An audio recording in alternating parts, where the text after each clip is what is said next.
What's up, guys? Welcome to another totally tubular 2-minute tool time Tuesday. Today we're gonna do a little bit of comparison on pumps. Let's go.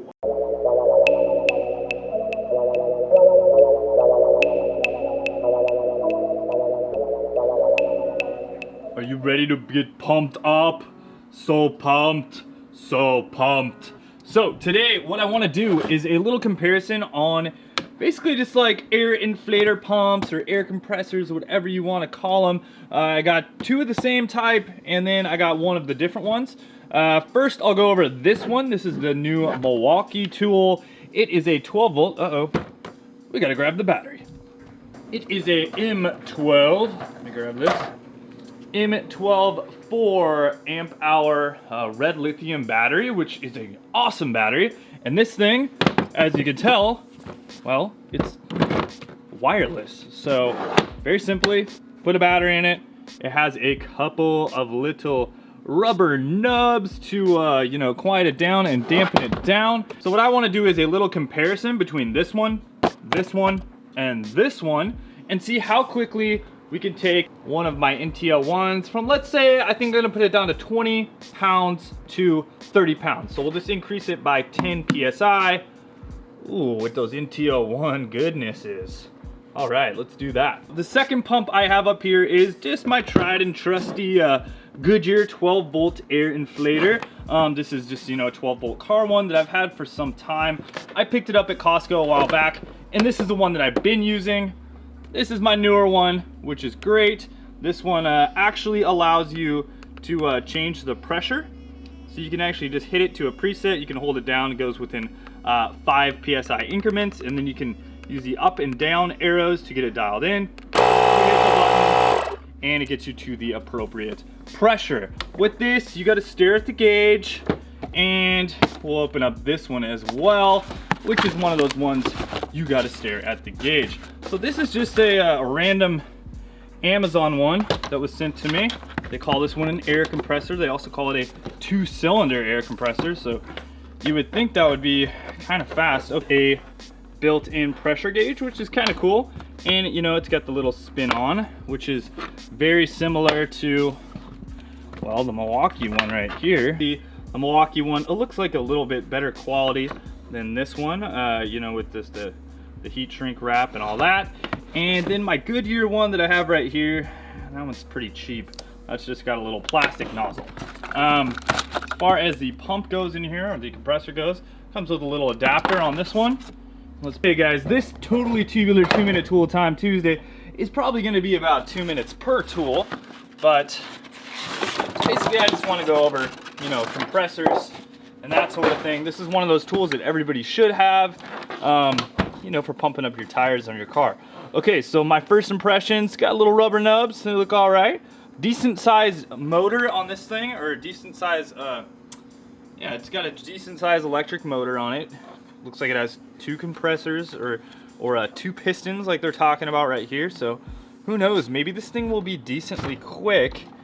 And then, okay, so I guess that kind of can go in here and kind of gets set up like that. Oh, that's actually pretty cool. Okay, so that has a quick disconnect, which is nice. It looks, you know, decent quality. Where's this thing plug in? Okay, so I got my little hose adapter fitting right here on this one. Quick connect, cool. And then it looks like it just kind of goes like that, and you know, it's easily carryable. So anyways, these two are fairly similar. This one is much lighter weight than this one, and this one is about the same weight with the battery as this guy right here. No, actually, this one's probably a little heavier. Okay, how are we gonna do this? So I'm gonna put my timer down with my cell phone. Basically, we'll just set the time. I'm gonna use the internal gauges on each one of these. So I would use this one here, gauge that's gonna show up on here, which, by the way, this is a backlit also, which is cool for nighttime. This one glows in the dark for nighttime, but you have to have it charged with light. So we're gonna stare at that gauge there. No sort of glow on this guy. Wow, and the PSI goes really high. I mean, this one goes to 150 on this little gauge. This one goes to 130. I'm not quite sure what the Milwaukee will do 120 PSI is the max on the Milwaukee here. So, great. So, yes, I am comparing 3 different kinds of pumps, but hey, it's a totally tubular 2-minute tool time Tuesday, and well, we can do whatever the heck we want because I'm basically just comparing tools that I have and tools that I think you guys might like. So let's get down to it, and we'll see what happens. We'll see how fast these things can pump up a tire. Let's go. You guys can see 20 PSI on the gauge right there. We're gonna do this one first because I just kind of want to show the environment here. And then I have the Audi over here. And then I'm gonna have to hook the other ones up to the Audi with the car on. But I'll use the same tire because obviously we want to keep the same tire. I'll just move it out there, get some lighting set up. But for right now, we'll hit this one. So on the other ones, I'm not gonna be able to dial it in. But we're gonna do that. And then we are going to hit start and go.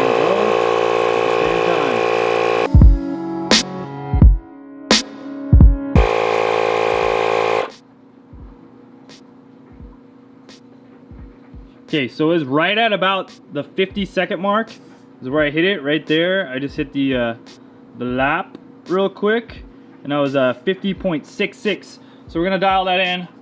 30 PSI, 50.66 seconds. A 205/50 R15 NT-01 R compound race tire on a 15 by 8-inch wheel. So, okay, I'm taking that off. Now for accuracy, I'm reading about 29 PSI, so maybe about a PSI shy. All right, cool. But one thing you can see about this is no wires connected. So now what I gotta do is I gotta go take this thing over to the car and we're gonna go plug the other 2 in and get some timing on those. So we're taking this one down to 20 PSI. We're gonna use this little Goodyear inflator next. See that says 20 PSI on it. Okay, so I have the Audi on so that I have, you know, full charge of it. This little guy right here, like I showed you guys before, is in the dark, which is really nice. I'll stare at the compressor while it fills. This one shows quite a bit higher, maybe 22 PSI, whereas, you know, my 1 gauge shows 20 PSI. Let's get it going. We're gonna hit start now, and we'll see how long this one takes.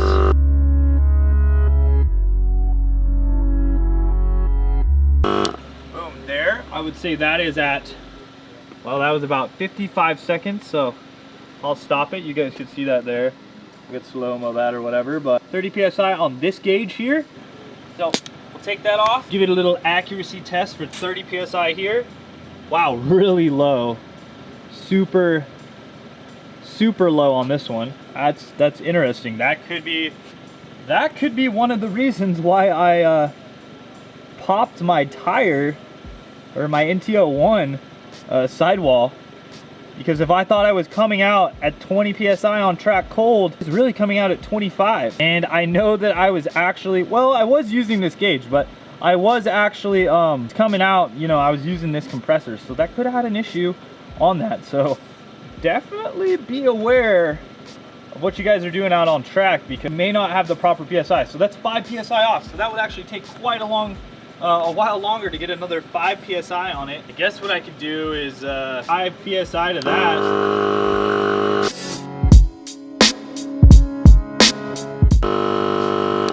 Okay, I'm gonna stop.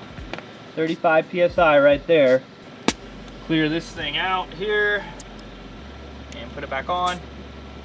And you can see we're at like 30 like and a half PSI. So yeah, that gauge is complete garbage. Yeah, I mean, the time is probably a little bit off on there, but a minute and 45, we'll just give it a minute 40 because I think I was a little late. Probably not even that late, like a minute 42 to get it up 10 PSI, which is quite a while. And that gauge is absolute garbage. So I'm gonna try the other one. Again, I'm gonna take this one down to 20 PSI. Like I said, it's at 30. So that is 20 PSI right there. We're gonna start out with this little tire gauge here. We're gonna screw it on, and we're gonna see, well, if it's accurate.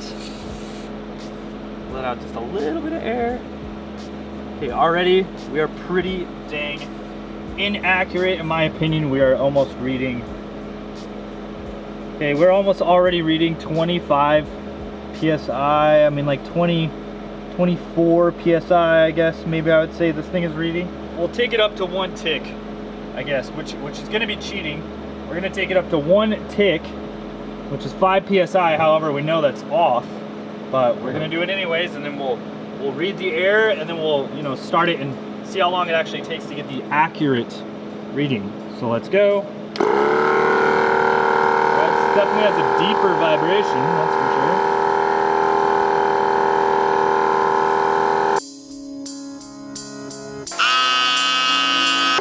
I don't know. That says 30 psi basically. Right there, if you guys can read it according to it, but it keeps dropping down, so the accuracy of this is absolute donkey. But obviously I let a little bit of pressure out there, but let's see how much it actually popped it up by. So we know we were at 20 before. We'll clear that out. Okay, we're at about 24 psi, so I'm gonna put this back on here. 35, I guess. So let's keep an eye on it. That's about 35 psi, and I did let it run probably a second longer. So according to that, it says 35. I might have let out like half a psi there, but super inaccurate that is. Again, this thing's pretty much still saying 35 psi on it. So I'm gonna turn this back on again. Up like another about 42 psi right there, or whatever. Take this off. Check it.